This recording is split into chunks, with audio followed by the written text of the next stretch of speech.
Muungano wa asasi za kiraia zinazotetea makundi maalum umekemea vikali lugha zinazotoweza utu kwa wanawake wanaowania nafasi mbalimbali za uongozi kuanzia ngazi ya udiwani hadi urais na kutaka wasihukumiwe kwa jinsia yao. Tuungane na mwandishi wetu kwa taarifa zaidi. Akizungumza leo na vyombo vya habari, mwakilishi kutoka katika muungano huo unaojumuisha mashirika 10, Rose Haji, amesema ushiriki wa wanawake katika siasa unaongeza uwajibikaji, uwazi na ustawi wa kijamii, na kama zipo changamoto kupitia uongozi wao wasihukumiwe, bali mjadala wa kisiasa ujikite katika sera, ilani na hoja zenye kujenga taifa. Kwa mara ya kwanza Tanzania imepata kiongozi mkuu wa nchi mwanamke, Mheshimiwa Samia Suluhu Hassan, ambaye pia anawania kiti hicho cha urais kwa tiketi ya CCM. Kadhalika, mwaka huu kumekuwa na wagombea wengine wanawake wa urais akiwemo Saumu Rashid kutoka UDP na Mwajuma Mirambo kutoka UMD.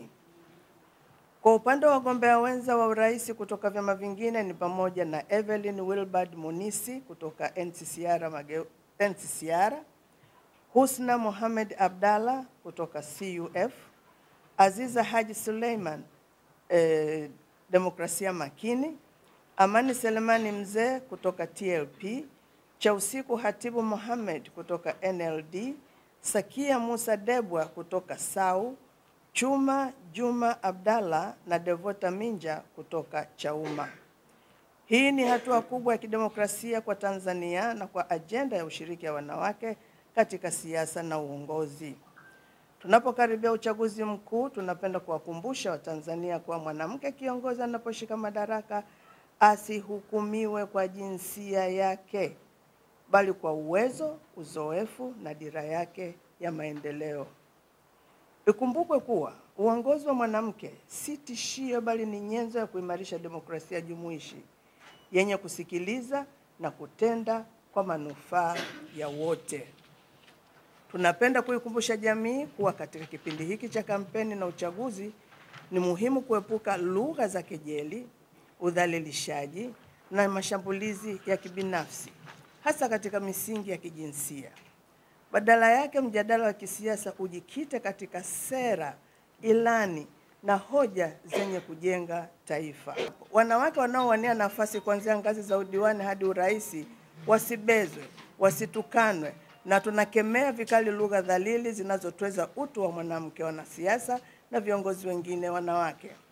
Bado tunaamini kuwa kwa kumpata rais mwanamke, Tanzania imepiga hatua kubwa kupitia yeye katika kutekeleza dira ya maendeleo endelevu ya Umoja wa Mataifa SDG 5 inayosisitiza usawa wa kijinsia na uwezeshaji wa wanawake katika maamuzi. Kupitia rais huyu mwanamke, tumeona sheria kadhaa zikibadilishwa, ikiwemo ya vyama vya siasa na hata miradi mikubwa ya maendeleo ikiwemo ya afya. Asasi za kiraia zinasimama imara katika kuhakikisha kuwa mafanikio haya yanaendelezwa si kwa maneno bali kwa vitendo. Ushiriki wa wanawake katika siasa unaongeza uwajibikaji, uwazi na ustawi wa kijamii, kwa kuwa tafiti nyingi zinaonesha kwamba mwanamke au wanawake viongozi wanapendelea sera zinazogusa elimu, afya, haki za watoto na usawa wa kiuchumi.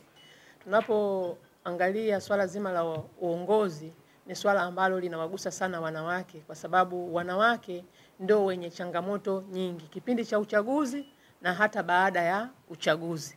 Baada ya uchaguzi, wao ndio watumiaji wa huduma au wahitaji wakuu katika masuala mazima kama yalivyoelezwa hapa kwenye swala zima la kwenye tamko letu, kwamba masuala ya afya, swala zima la elimu, wao ndio wanaokuwa karibu zaidi na watoto, ambao wao watahitaji misingi, sera bora ambazo zitasimamia swala zima la elimu. Lakini wao ndio wanaohitaji uongozi bora, kwa sababu kama kutakuwa hakuna amani, wanawake ndio watu ambao watakuwa wameanguka kwenye swala zima la maumivu au changamoto kubwa, kwa sababu wao hawana uwezo wa kuweza kutoka bila familia ambayo wanaimiliki. Tanzania ni yetu sote, na Tanzania inajengwa na makundi yote, wanawake, wanaume, watoto na makundi yote ikiwepo watu wenye ulemavu. Kwa hiyo wote tuna haki sawa. Tumeona katika miaka ya karibuni hata wasichana wengi wamekuwa na shauku na hamu ya kutamani kuwa viongozi kwa sababu tu kuona kuna viongozi wanawake ambao wameshika nafasi kubwa ambayo kwa historia ya Tanzania haikuwahi kutokea.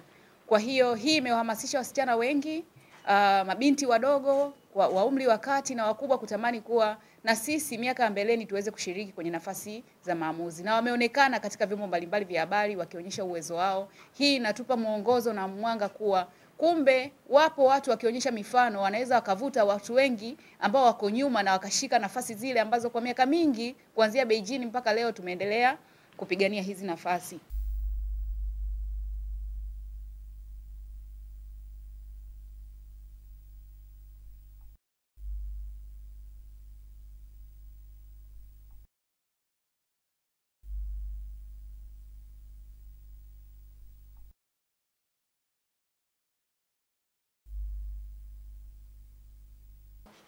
Tuendelee kuwajengea wanawake imani kama tunavyowajengea kwenye majukumu mengine ya nyumbani na ya kifamilia.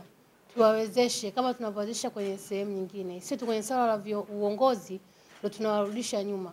Kama tumeamini wanawake kuwa mama zetu na kuhudumia familia na majukumu mengine ambayo yanatuhusu wanawake, basi tujue kwamba kwa namna hiyo hiyo wanaweza pia kushikilia nyadhifa mbalimbali za serikalini kuanzia ngazi ndogo mpaka ngazi kubwa.